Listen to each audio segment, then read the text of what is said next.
नमस्कार बच्चों, कैसे हैं आप लोग? मज़े में हैं? बिल्कुल। और मेरे चैनल से आप यूं ही जुड़े रहिए और मज़ा आने वाला है। जैसे जैसे हम इस टॉपिक में और आगे बढ़ते जाएंगे, नए नए टॉपिक के साथ जुड़ेंगे, तो मैथ को पढ़ने का एक और आनंद आने वाला है आप लोगों को। तो पिछले क्लास में हमने पढ़ा था रियल नंबर के ऊपर ही, और जो अरिथमेटिक्स के ऊपर जो बेसिक थ्योरी है उसके बारे में हमने जाना था। आज हम लोग इसी रियल नंबर के ऊपर एक और नया टॉपिक समझने के लिए तैयार हैं। परिमेय संख्या और अपरिमेय संख्या के ऊपर हम आज अपनी समझ और पक्की करने जा रहे हैं। ऐसे इस टॉपिक से हमारा परिचय क्लास 9 में हो चुका है।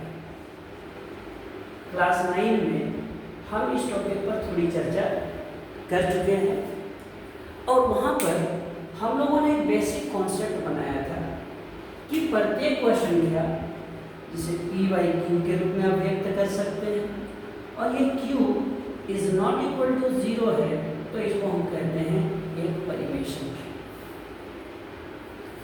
बिल्कुल सही है। आज हम लोग इस कॉन्सेप्ट को थोड़ा और क्लियर करेंगे। तो मैं आपका प्यारा नारायण सर, और जिस चैनल से आप लोग जुड़े हैं नारायण क्लासेस, तो आज हम लोग इस टॉपिक पर अपनी समझ और मजबूत करने के लिए इस वीडियो से जुड़े हैं। तो आज मैं आप लोगों को परिमेय और अपरिमेय संख्या के कुछ मौलिक गुण हैं उसको हम लोग समझेंगे, और फिर हम लोग किसी संख्या को प्रूव करने सीखेंगे कि कोई संख्या अपरिमेय है, परिमेय है। उसको प्रूव करने के लिए यहाँ पर एक मेथड है, और इस मेथड को कहते हैं कॉन्ट्राडिक्शन मेथड। उस कॉन्ट्राडिक्शन मेथड की चर्चा करेंगे, और कैसे विरोधाभास को दर्शाते हुए, कॉन्ट्राडिक्शन को दर्शाते हुए हम एक संख्या को अपरिमेय प्रूव करेंगे। इसकी प्रक्रिया भी आज हम सीखने वाले हैं इस वीडियो में। तो पूरे वीडियो को अंत तक आप लोग देखेंगे, और फिर अपनी समझ को और मजबूत करेंगे। तो बिना विलंब किए सबसे पहले हम लोग इन दो टर्म्स की व्याख्या कर लें, इन दोनों टर्म्स को समझ लें। परिमेय संख्या क्या है और अपरिमेय संख्या क्या है। बच्चों एक चीज ध्यान रखिए, कहता है परिमेय संख्या की जब बात करते हैं तो परिमेय संख्या में कौन कौन सी संख्या आते हैं, किसको आप परिमेय संख्या कहते हैं? क्योंकि बच्चों बहुत सारे विद्यार्थियों में जो है इन दोनों टर्म्स को लेकर के बहुत सारा कन्फ्यूजन है। पढ़ने के बाद भी बच्चे इस कॉन्सेप्ट को समझ नहीं पाते हैं कि परिमेय कौन है, अपरिमेय कौन है। संख्या में कन्फ्यूजन रहता है। आज मैं इसको और स्पष्ट करने की कोशिश कर रहा हूँ। ध्यान रखिए कि जितने होल नंबर्स हैं, होल नंबर्स मीन्स पूर्ण संख्या, पूर्ण संख्या। पूर्ण संख्या कौन? 0, 1, 2, 3, 4 और इस तरह से जितनी भी संख्या है इंक्लूडिंग 0 अर्थात होल नंबर, ये सारे परिमेय संख्या। कहता है अगर कोई संख्या फ्रैक्शन के रूप में, भिन्न के रूप में, तो वह भी परिमेय संख्या होगी। ऐसा हम लोगों ने पढ़ा कि p/q के फॉर्म में होंगे। कंडीशन क्या है? q is not equal to 0। चलिए इसको मैं थोड़ा और स्पष्ट करने की कोशिश करता हूँ कि अगर कोई संख्या p/q के रूप में है, जैसे मान लीजिए 1/3 भी है, 5/8 भी है, 7/9 भी है, और 4/25 भी है। तो ये सारी संख्या जो है ये कैसी संख्या है?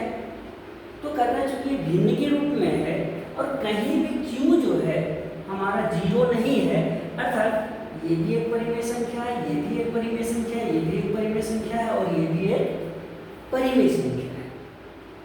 लेकिन अगर कोई भिन्न के रूप में है तो यहाँ पर एक और नई चीज चीज समझ में आनी चाहिए आपको। आप इसके दशमलव प्रसार पर भी विचार कर सकते हैं। जैसे 1 को अगर आप 3 से भाग दे रहे हैं तो पॉइंट देना पड़ेगा, 0 से देंगे, पॉइंट देंगे 0, 3 दिया 9, फिर वही 1, 0, 3 दिया 9, फिर वही 1। देखो ये 3 3 3 3 ऐसा आता ही है। इसका मतलब 1/3 का जो दशमलव प्रसार है वो 0.3, और चूंकि 3 3 3 की रिपीटेशन है इसलिए हम 3 के ऊपर लिख लेंगे। इसका मतलब आवर्त है। 5/8 पर विचार करिए। 5 को जब आप 8 से भाग देते हो तो पॉइंट देंगे 0, 8 × 48, 2 पॉइंट 0, 8 × 16, 4 पॉइंट 0, 8 × 40 कट गया 0.625। 7/9 पर भी आप विचार कर सकते हैं। क्या होगा, 7 को भाग देते हैं 9 से, जाएगा तो नहीं तो 0 भाग में देंगे, 7.0 आ गया, 9 × 7 = 63, फिर वही 7 आ गया, देखिए पॉइंट है तो फिर 0 है, 9 × 7 = 63, फिर वही 7 आ गया, फिर वही 7 7, यानी हम लोग सकते हैं 0.777, संक्षेप में लिखना है तो 0.7 निकल है। अगली संख्या पर विचार करते हैं। 4 को भाग देंगे 25 से, जाएगा क्या, जाएगा तो नहीं तो 0 बार में देंगे, 4 पॉइंट दिए, एक और 0 आ गया, 25 से 25, 5 1 पॉइंट है तो 0, 25 से 150 करेक्ट, यानी इसका मान हो गया 0.16। अब आप देखिए कि जो संख्या है, जो p/q के रूप की संख्या है, उसके दशमलव प्रसार पर विचार कर सकते हैं। यहाँ 2 तरह के दशमलव प्रसार आपको देखने को मिलते हैं। कुछ दशमलव प्रसार ऐसा है जिसमें संख्या पूरी तरह से कट जाता है, यानी शांत दशमलव, ऐसे दशमलव को लोग कहते हैं शांत।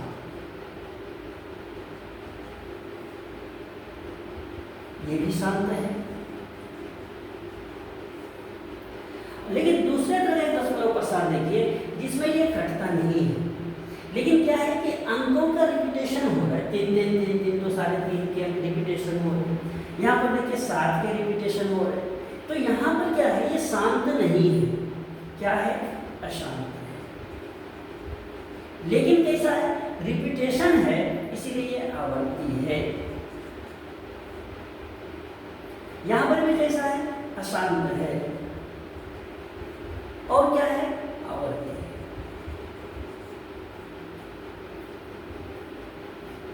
अभी यहाँ पर थोड़ा सा जो अंग्रेजी मीडियम वाले बच्चे हैं उनको समझ में आ रहा होगा, ये शांत का मतलब क्या है। शांत का मतलब होता है टर्मिनेटिंग, शांत का मतलब होता है टर्मिनेटिंग।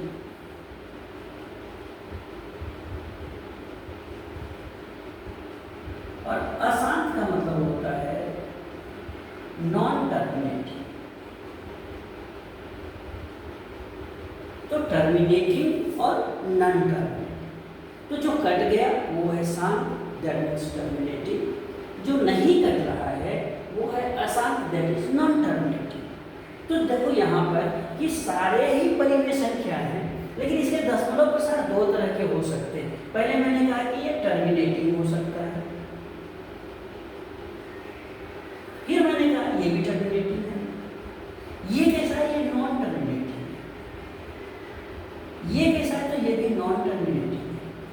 लेकिन नॉन टर्मिनेटिंग के साथ क्या है, रिपीटेशन है, आवर्त एक ही संख्या बार बार आ रहा है, तो हम लोग कहते हैं इसको अशांत आवर्ती, that means non terminating recurring. Non terminating recurring. तो 2 तरह की संख्या जो p/q के रूप में हो और जिसका दशमलव प्रसार या तो शांत हो या फिर अशांत लेकिन कैसा हो, आवर्ती हो, नॉन टर्मिनेटिंग रेकरिंग हो, इसको हम दोनों तरह की संख्या को हम लोग क्या कहेंगे, परिमेय संख्या कहेंगे। तो एक नया चीज यहाँ पर निकल करके हमारे सामने आ गया। बच्चों इस चीज को ध्यान रखेंगे कि दो तरह की संख्या जो है वो परिमेय संख्या हमारे लिए आ रही है, p बाई q के रूप की संख्या है, लेकिन p बाई q के रूप की संख्या है जहां q is not equal to 0 है, और p बाई q का जो वैल्यू है इसको अगर आप डेसिमल में चेंज करोगे तो ये दो तरह के हो सकते हैं, या तो ये शांत होगा, टर्मिनेटिंग होगा, या ये अशांत होगा, लेकिन कैसा होगा, आवर्ती होगा। दैट मीन्स नॉन टर्मिनेटिंग होगा और रेकरिंग होगा।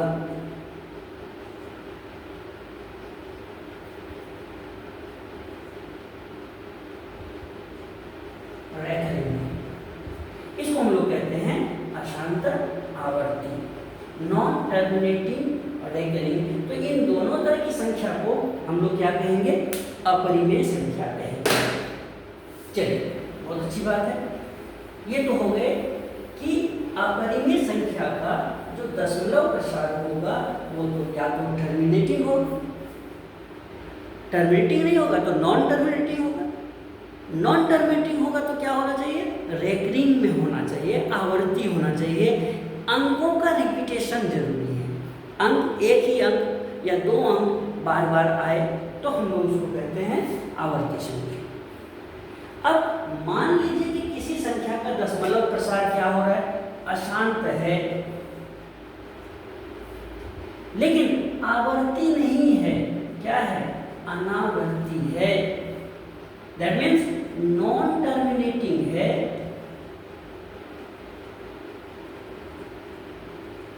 और नॉन रेकरिंग है, नॉन रेकरिंग है, नॉन टर्मिनेटिंग भी है, नॉन रेकरिंग है। तो याद रखिए इसको हम लोग कहेंगे अपरिमेय संख्या, अपरिमेय संख्या।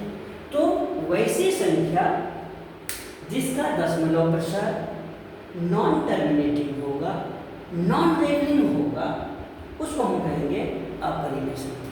तो अपरिमेय संख्या कैसे संख्या आएंगे, तो याद रखिएगा अभाज्य संख्याओं के वर्गमूल, अभाज्य संख्याओं के वर्गमूल, वर्गमूल। अभाज्य संख्या क्या है, 2 है, 3 है, 5 है, 7 है, 11 है, 13 है और भी है।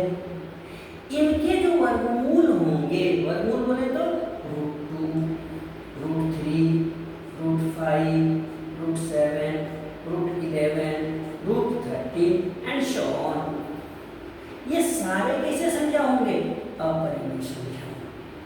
और कौन अपरिमेय होगा, तो अपरिमेय होगा पाई का वैल्यू, पाई अपरिमेय संख्या है।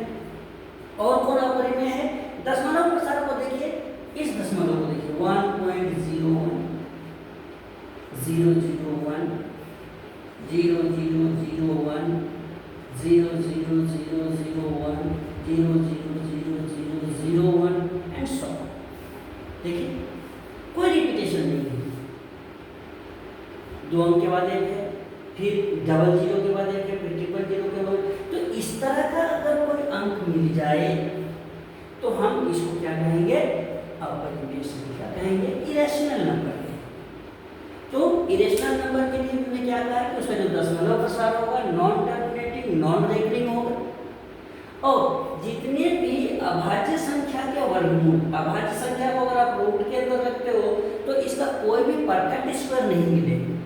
तो ऐसी संख्या जिसका परफेक्ट स्क्वायर नहीं मिलता है उसको भी हम कहेंगे क्या, अपरिमेय संख्या, यानी कि इरेशनल नंबर। और अगर किसी का इस प्रकार से प्रसार मिले, नॉन टर्मिनेटिंग, नॉन रेकरिंग है, देन ये भी क्या होगा, अपरिमेय होगा। तो मुझको लग रहा है कि बात आप समझ पा रहे हैं कि कौन सी संख्या परिमेय होगी और कौन सी संख्या अपरिमेय होगी। तो इस बेसिक चीज को सभी को जानना जरूरी है। आगे हम लोग यहाँ पर कुछ संख्या है उसके लिए एक छोटा सा प्रमेय है उसको थोड़ा समझेंगे और उसके बाद किसी संख्या को कैसे हम लोग अपरिमेय दर्शा सकते हैं इसकी छोटी सी जानकारी भी प्राप्त करेंगे। तो अगर किसी को लगता है कि कुछ चीज़ें यहाँ जरूरी है और उसको उतारना है तो जरूर नोट डाउन करिए।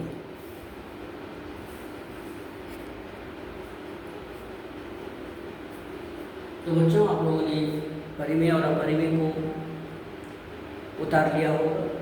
चलिए आज हम लोग यहाँ पर एक और प्रमेय की बात करेंगे। ये कहता है कि यदि p एक अभाज्य संख्या है,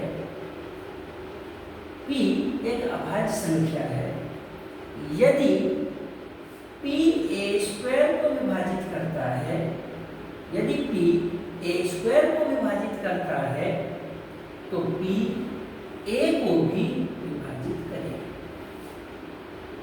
इस गुणधर्म को थोड़ा हम लोग अच्छे से समझने का प्रयास करेंगे, क्योंकि यहाँ पर जब आप किसी संख्या को विरोधाभासीय विधि से अर्थात कि कॉन्ट्राडिक्शन दिखा करके जब प्रूव करने का प्रयास करेंगे तो वहाँ पर आपको इस प्रमेय की आवश्यकता पड़ेगी, इसके गुणधर्मों की आवश्यकता पड़ने वाली है।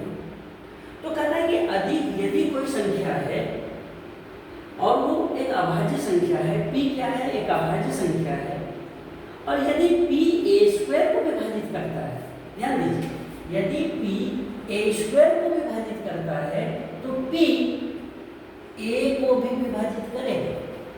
यदि p a² को विभाजित करता है तो p a को भी विभाजित करेगा। समझने का प्रयास करते हैं थोड़ा सा। मान लीजिए इसका मतलब क्या है कि p a² को विभाजित कर रहा है, अर्थात p a² जो है उसका गुणनखंड होगा p, मान लेते हैं। तो चूंकि a धनात्मक पूर्णांक है, a धनात्मक पूर्णांक है,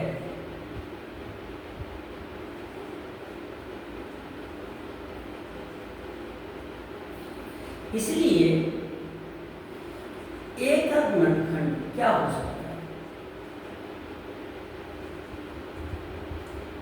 p1 हो सकता है, p2 हो सकता है, p3 हो सकता है, इस तरह से pn तक हो सकता है। कोई भी विषम संख्या हो, क्योंकि हम लोग पढ़े हैं कि कोई भी धनात्मक पूर्णांक है और अगर वो भाज्य क्या है तो हम उसको अभाज्य संख्या के गुणनफल के रूप में लिख सकते हैं। तो मान लीजिए एक कोई धनात्मक समपूर्णांक, ऐसा मान लीजिए धनात्मक भाज्य संख्या है तो वो p1 p2 p3 pn तक इस रूप में इसको व्यक्त कर सकेंगे। p1 हो सकता है, p2 हो सकता है, p3, ये सारे अभाज्य संख्या होंगे। अगर हम a² की बात करें तो a² means a into a, ये किस रूप में होगा? तो यहाँ पर होगा p1 p2 p3 ऐसा pn तक जाएगा, और इस a के लिए भी इसका भी क्या रूप हो सकता है? p1 p2 p3 p4 ऐसा ये भी pn तक जा सकता है। इसका मतलब क्या हो गया कि a² जो है वो क्या हो सकता है? p1² के रूप में हो सकता है, p2² के रूप में हो सकता है, p3² के रूप में हो सकता है, p4² के रूप में हो सकता है, या pn² के रूप में हो सकता है। गुना करके देखिए, p1 into p1 pn², p2 into p2 p2²। इसका मतलब क्या है कि जो धनात्मक संख्या है वो या तो p के फॉर्म में ही आ रहा है। अगर इसको एक साथ हम लोग कर दें तो यहाँ पर ये p1 p2 p3 p4 pn ये इसी के होल स्क्वायर के फॉर्म में आ रहा है। अर्थात हम लोग यहाँ पर इस बात को स्पष्ट रूप से कह सकते हैं कि जो a है वो p से विभाजित होगा, क्योंकि a का ही भाग है p1 p2 p3, इसलिए अगर a² p से विभाजित हो रहा है तो ये अकेला संख्या pa जो है वो भी क्या होगा? p से विभाजित होगा ही। इसी को हम लोग प्रमेय 1.3 कहते हैं, और इस प्रमेय को एक बेस मान करके हम लोग आगे कुछ प्रमेय का अभ्यास करने जा रहे हैं।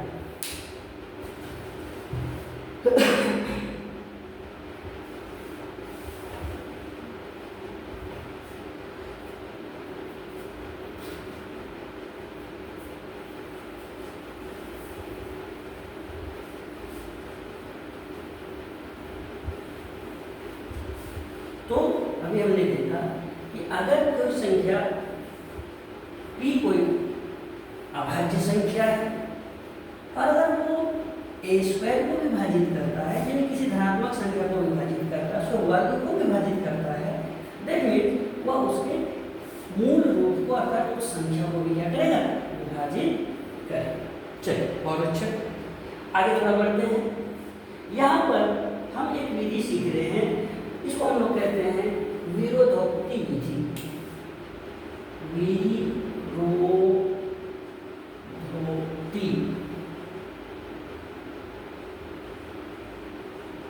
विधि क्या अंग्रेजी में बोलते हैं, कॉन्ट्राडिक्शन मेथड।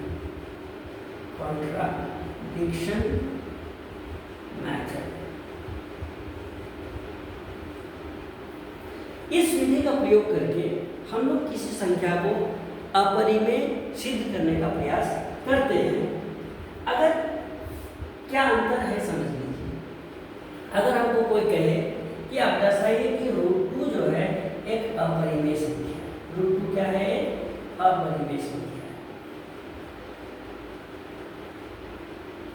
तो आपके सबके ध्यान में कॉन्ट्राडिक्शन मेथड आता है, लेकिन क्या √2 अपरिमेय संख्या है, इसको और विधि से प्रूव कर सकते हैं क्या? क्या ऐसा कोई सोच आपके दिमाग में कभी आया है कि क्या √2 एक अपरिमेय संख्या, क्या इसको और तरीके से भी हम लोग प्रूव कर सकते हैं? थोड़ा दिमाग लगाइए, कर सकते हैं। आइए थोड़ा समझते हैं, फिर हम लोग इस कॉन्ट्राडिक्शन मेथड को और अच्छे से समझने का प्रयास करेंगे। √2 अर्थात √2 का वर्गमूल निकालने का प्रयास करेंगे।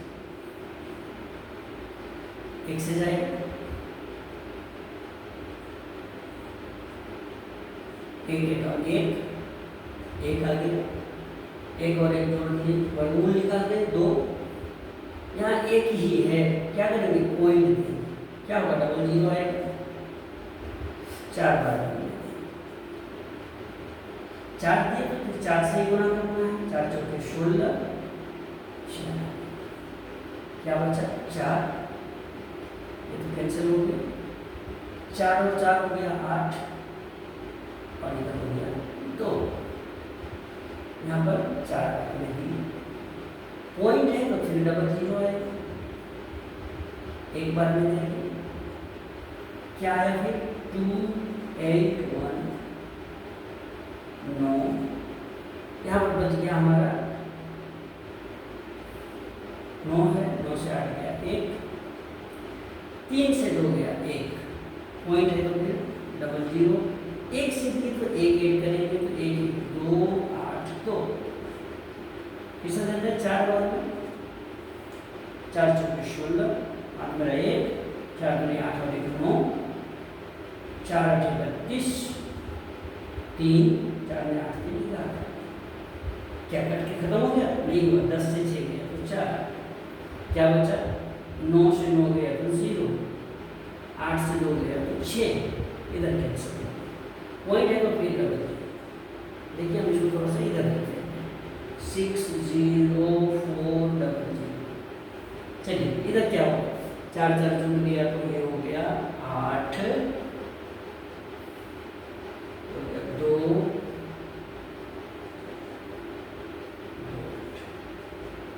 पॉइंट था, बढ़िया, डबल जीरो आ गया। अब कितने बार में जाएगा, तो देखिए फिर ये 2 बार होगा, चलिए 4 1 4 4, फिर ये 2 बार में 2 से गुना करके देखिए, 2 दूनी 4, 8 दूनी 16, 8 मेरा 1, 2 दूनी 4 हो गया 5, 8 दूनी 16 6, 8 मेरा 1, 2 दूनी 4 हो गया, बताइए 10 से 4 गया तो 6, 9 से 6 गया तो 3, इधर 1 उधर चला गया 3 बचा, फिर 13 13 से 5 गया तो 8, यहाँ बचा 9 9 से 6 गया तो 3, फिर पॉइंट है तो फिर डबल जीरो, या 2 2 4 8 2 8, कितना बार में जाएगा ये, फिर 1 1 1 1 4 1 4 8 1 8 2 1 2 8 1 8 क्या कट के खत्म हुआ? नहीं, 10 से गया 9 से 4 गया तो 5, 15 से 8 गया तो 7, 2 से 2 गया तो 0, 8 से 8 गया 0, 1। अभी भी नहीं खत्म। इसका मतलब है कि ये चलता रहेगा, आगे भी कंटिन्यू रहेगा। इसका मतलब है कि इसका दशमलव प्रसार जो है वो क्या है?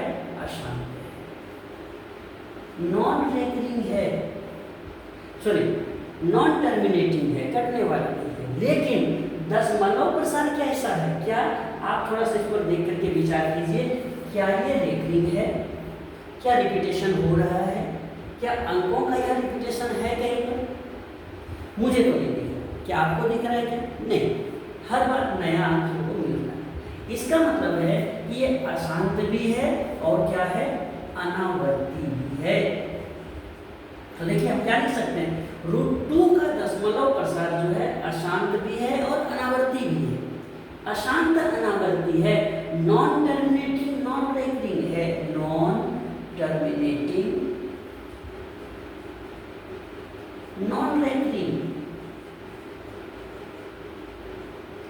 नॉन रेकरिंग है, नॉन टर्मिनेटिंग है, नॉन रेकरिंग है।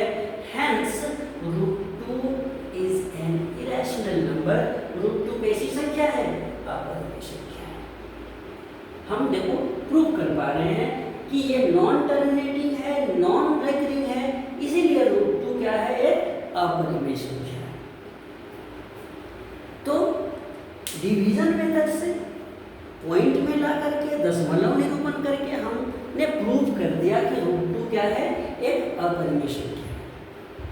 आज हम लोग इसी को इस कॉन्ट्राडिक्शन मेथड से प्रूव करने का तरीका सीखेंगे कि आखिर √2 को हम कैसे अपरिमेय प्रूव करेंगे।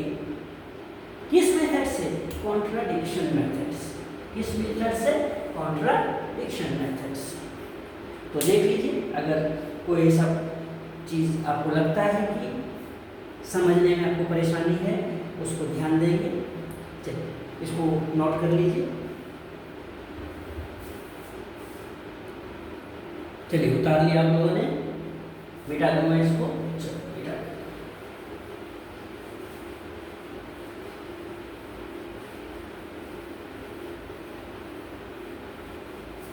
कॉन्ट्राडिक्शन मेथड के द्वारा हम लोग आज √2 को एक अपरिमेय संख्या प्रूव करना सीखेंगे। क्या दिखा रहा है? इसको हम लोग किताब में अगर देखेंगे, इसको प्रमेय 1.4 लिखा गया है। रियल नंबर के अंतर्गत हम लोग इसको पढ़ते हैं। क्या है? दर्शाना है या लिख सकते हैं कि √2 एक अपरिमेय संख्या है। √2 एक अपरिमेय संख्या है। तो जो अभी हम लोगों ने देख लिया कि √2 का जो दशमलव प्रसार है वो अशांत है, अनावर्ती है, अर्थात नॉन रेकरिंग है, नॉन टर्मिनेटिंग है, नॉन रेकरिंग है, इसलिए यह अपरिमेय संख्या है। लेकिन अब जो काम हम लोग करने वाले हैं, इसको हम लोग कॉन्ट्राडिक्शन मेथड से प्रूव करने का प्रयास करने वाले हैं। इस विधि को क्या कहेंगे? तो कॉन्ट्राडिक्शन मेथड कहते हैं। क्या कहते हैं इसको? Contradiction method. चलिए तो ध्यान दीजिए कॉन्ट्राडिक्शन मेथड में क्या करें। तो यहाँ पर क्या है? √2 एक अपरिमेय संख्या है। हम जब प्रूव करेंगे तो इसको लिखने, जब भी हल करने का प्रयास करेंगे, हम इसके विपरीत मान करके चलते हैं। क्या मान के चलते हैं? मान लेते हैं कि ये जो √2 है ये अपरिमेय नहीं है। क्या है? ये परिमेय संख्या है। कॉन्ट्राडिक्शन लाना है हमको, विरोधाभास दिखाना है। हम इसको अपरिमेय नहीं करके परिमेय संख्या मान लेते हैं। तो इसका हम लोग उत्पत्ति लिखते हैं। क्या लिखेंगे? माना कि √2 एक परिमेय संख्या है, परिमेय संख्या है। इसके विपरीत जो ये कह रहा है उसके विपरीत मान के चल रहे हैं। यहाँ अपरिमेय कह रहा है, उसको क्या मान के चल रहे हैं? परिमेय कह रहे हैं। अब ये चीज देखो कि जब भी कोई संख्या अगर परिमेय हो जाए तो दैट मीन्स आप इसको किसके फॉर्म में लिख सकते हैं? p/q के फॉर्म में लिख सकते हैं। अगर ये परिमेय है तो क्या लिखेंगे, इसलिए √2 इक्वल टू p/q,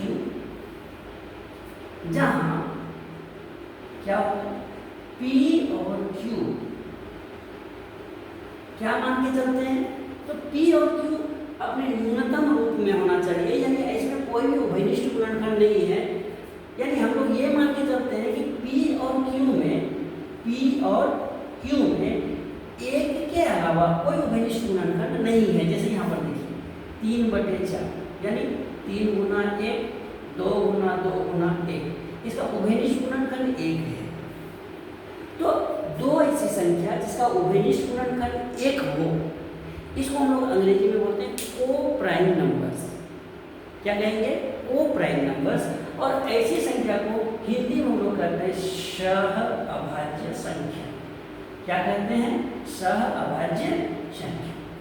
तो इसका मतलब हम लोग यहाँ मान के चलते कि p और q में कोई भी उभयनिष्ठ गुणनखंड नहीं है, किसको छोड़ करके, 1 के अलावा, यानी केवल 1 ही उभयनिष्ठ गुणनखंड है। दैट मीन्स जहाँ p और q सह-अभाज्य पूर्णांक हैं, को-प्राइम इंटीजर्स हैं, को-प्राइम इंटीजर्स। क्या कहेंगे, जहाँ p और q सह-अभाज्य,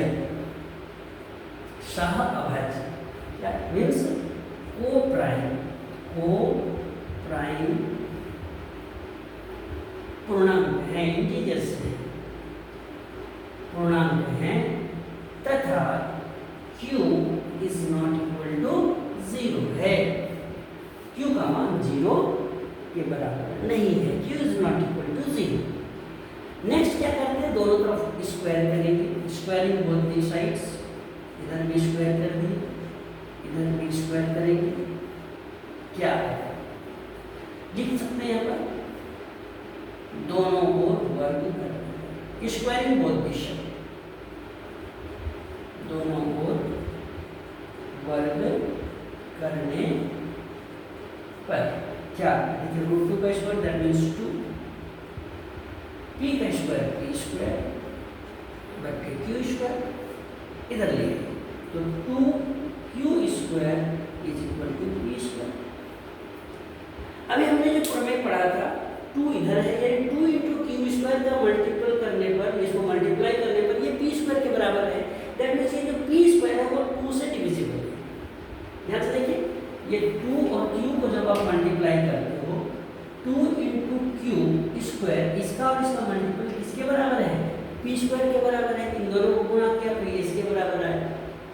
इसका मतलब क्या है कि ये 2 जो है इसको डिवाइड कर सकता है, और ये q भी इसको डिवाइड कर सकता है। इससे भी भाग जाएगा, इससे भी भाग जाएगा, यानी 2 से भी भाग जाएगा, q स्क्वायर से भी भाग जाएगा, क्योंकि दोनों को मल्टीप्लाई करने से इसके बराबर आ रहा है। इसलिए यहाँ पर क्या होगा, इसलिए क्या लिख सकते हैं, अतः p स्क्वायर 2 से विभाजित हो, 2 से विभाजित है। अब देखो, अगर p स्क्वायर 2 से विभाजित है, तो अभी हमने तुरंत एक प्रमेय पढ़ा था 1.3 कि अगर कोई संख्या किसी संख्या का वर्ग किसी संख्या से विभाजित है, तो वो संख्या भी हमने देखा था कि p से अगर a स्क्वायर विभाजित है तो a भी विभाजित होगा। ठीक वही काम देखो, 2 से p स्क्वायर विभाजित है, इसलिए p भी 2 से क्या होगा, विभाजित होगा।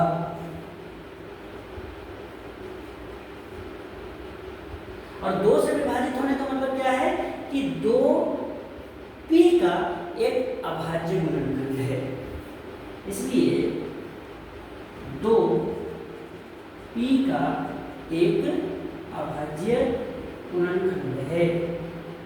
दिख रहा है क्या, ये नीचे छुप रहा है, देखिए जरा, हाँ ठीक है, 2p का एक अभाज्य गुणनखंड है। चलिए आगे थोड़ा हम लोग काम करते हैं, ऊपर का थोड़ा मिटाते हैं, आप लोग इसको नोट करते चलेंगे ताकि छूटे नहीं। तो आप लोग थोड़ा सा इसको उतार लीजिए, उतारने के बाद मैं इसको भी मिटा दूंगा, तो आप लोग उतार लीजिए। और अगर किसी का छूट जाए तो बैक कर लेंगे, बैक करके पोज करके इसको नोट कर देंगे। चलिए क्या करते हैं, अब थोड़ा काम करते हैं। क्या करते हैं, मान लेते हैं तो यहाँ पर इसको हम लोग एक इक्वेशन की तरह मान लेते हैं। 2q square equal to p square. p square is divided by 2 or divisible by 2. Hence p is also divisible by 2. यहाँ देखते हैं p बराबर 2r लेंगे। हम लोग एक नया थ्योरम बना रहे हैं, एक नया ये कोशिश कर रहे हैं। क्या अगर इस समीकरण में हम लोग यहाँ पर लिखते हैं 2q स्क्वायर और p के जगह पर हम लोग यहाँ लिखते हैं 2r का होल स्क्वायर, देन क्या होगा 2q square equal to 4r square और q स्क्वायर बराबर 4r स्क्वायर बटे 2, ये 2 इधर आ जाएगा, 2 दूनी 4 और q square equal to 2r square.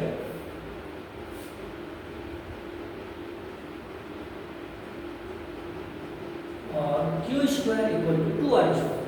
ध्यान से देखिए 2 और r स्क्वायर को मल्टीप्लाई करने से किसके बराबर है, ये q स्क्वायर के बराबर है। अर्थात ये जो q स्क्वायर है ये 2 से डिविजिबल होगा। नीचे लिखेंगे, जगह कम है इसलिए इधर लिख रहे हैं। आप जब भी बनाएंगे कॉपी में या एग्जाम में तो नीचे नीचे काम करते जाएंगे, अगल बगल लिखने के बजाय। हम इसको बगल में लिख रहे हैं लेकिन आप इसको इसके नीचे लिखेंगे। क्या लिखेंगे, q स्क्वायर 2 से विभाजित है, इसलिए q भी 2 से विभाजित हो।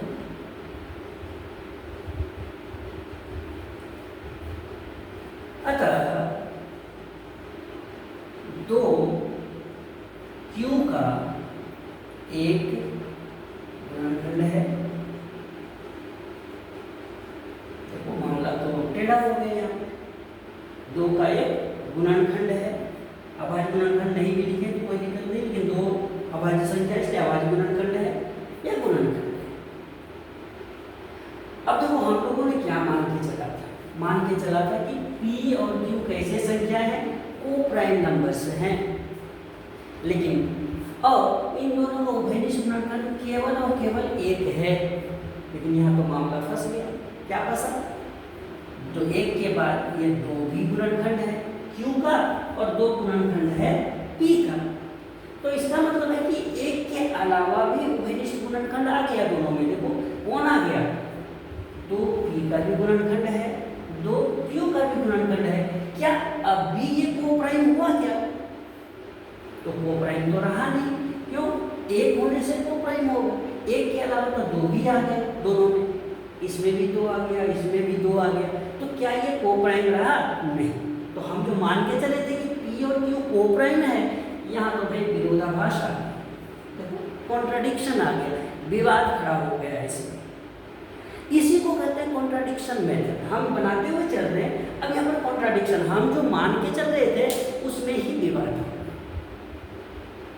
इसी को कहते हैं कॉन्ट्राडिक्शन। हाँ, अब देखिए दोनों तथ्यों को देखने पर p और q, तो यहाँ क्या हो रहा है, यहाँ 2 p और q, यहाँ लिखने का बड़ा महत्व है। ध्यान रखिए ये जो अभी हम लिखने जा रहे हैं इसका विशेष महत्व है, इसको बहुत अच्छे से समझिए। और लिखने का ढंग अगर एक बार आ गया ना तो फिर कभी भी आप फंसेंगे नहीं, बड़े आराम से उसको बनाओगे। यहाँ 2 p और q दोनों का उभयनिष्ठ गुणनखंड है, कॉमन फैक्टर है।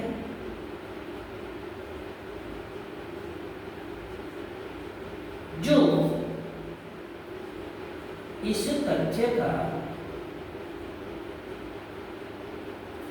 अंतर विरोध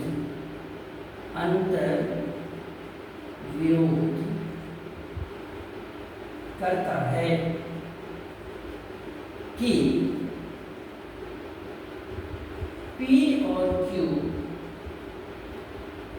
सह अभाज्य हैं, सह अभाज्य हैं, यानी इसके सह अभाज्य होने का कॉन्ट्राडिक्शन हमको मिल रहा है।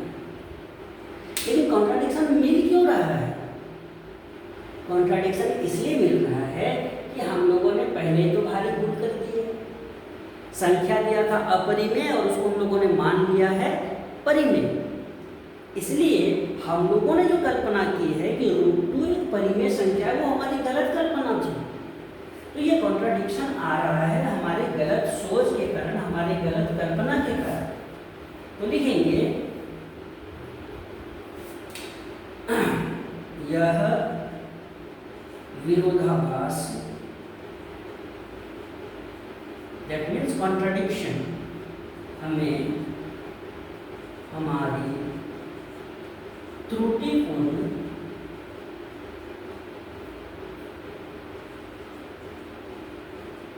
कल्पना के कारण प्राप्त हुई है, या यह विरोधाभास हमें हमारी त्रुटिपूर्ण कल्पना के कारण प्राप्त हुई है। अतः √2 कैसी संख्या होगी? एक अपरिमेय संख्या है, अपरिमेय संख्या है। चलिए इसको नोट करेंगे। तो ये जो विरोधाभास है, अंतिम में जो 2 पंक्तियां हमने लिखा है, इसको बहुत ध्यान से समझने की आवश्यकता है। अब जब भी इस पाठ को बनाएंगे तो अंत में आपको इसी तरह से विरोधाभास को लिखने की आवश्यकता पड़ेगी। तो इस मेथड को हम लोग बोलते हैं कॉन्ट्राडिक्शन मेथड, जिसके द्वारा हम लोग 2 संख्या को अपरिमेय दर्शाने का प्रयास करते हैं। तो आप लोग पहले इसको नोट कर लीजिए, फिर हम इसको और आगे बढ़ाएंगे और कुछ प्रश्न आपको हम देंगे तो इसी पर आधारित होगा, और जिसको आप खुद से अभ्यास करेंगे। कुछ और ऐसी अभाज्य संख्या जिसके रूट जो हैं वो अपरिमेय होंगे, हम उसको प्रूव करेंगे। पहले इसको नोट कर लीजिए।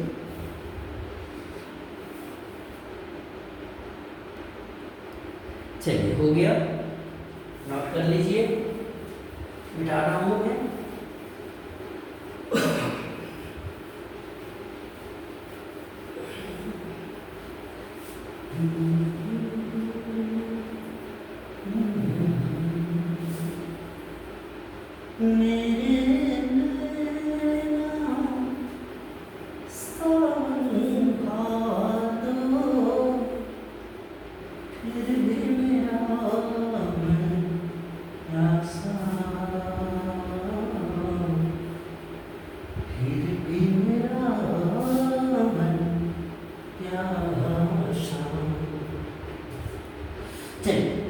तो क्या करेंगे अभ्यास? 2 क्वेश्चन में दे रहा हूँ, इस तरह के हर प्रश्न में आप विरोधाभास दिखा करके उसको दर्शा सकते हैं, और जो संख्या आप लेंगे वो कोप्राइम ने लेकर के चलेंगे। तो आपके लिए 2 क्वेश्चन में दे रहा हूँ, ये आपके लिए होमवर्क है। दिखाना है √3, √5, √7, इन तीनों को दिखाना है कि √5, √3, √5, √7 एक अपरिमेय संख्या है। इसको आप करेंगे। और आज का ये वीडियो आपको कितना समझ में आया है? क्या इसमें कुछ ऐसे तथ्य हैं जो आपको लगता है कि आपको समझने में परेशानी है? तो अपना विचार जरूर देंगे इस वीडियो के बारे में। मैं अगले वीडियो में कुछ और संख्या को लेकर के, कुछ अपरिमेय संख्या को लेकर के कुछ और नए तथ्यों के साथ अगले वीडियो के साथ आऊँगा, जो अपरिमेय संख्या के ऊपर भी आधारित होगा, और कुछ नए जो इसी पाठ से रिलेटेड है, कुछ और छोटे छोटे प्रमेय हैं जिसको हमको समझने की आवश्यकता है। तो मेरे वीडियो से जुड़े रहिए। अगला वीडियो जो है संभवतः इस पाठ का अंतिम वीडियो होगा। ये 5वां वीडियो है जो इस पाठ पर आधारित मैंने बनाया है। तो सारे वीडियोज़ को आप देखिए तो सारे कॉन्सेप्ट आपके क्लियर हो जाएंगे। तो आज के लिए इतना ही। सभी को शुभकामनाएं। मन लगा करके पढ़िए, मैथ बनाइए, पूरे वीडियो को ध्यान से देखिए, अंत तक देखिए, कमेंट जरूर कीजिए और इस चैनल को सब्सक्राइब कीजिए, नए अपने फ्रेंड्स के साथ शेयर कीजिए, ताकि उनको भी मैथ के बारे में जो बेसिक त्रुटियां हैं, जो बेसिक कमजोरियां हैं, जो समझने में परेशानी है, वो उसको और अच्छे से समझ में आ जाए। तो आज के लिए इतना ही। Good bye.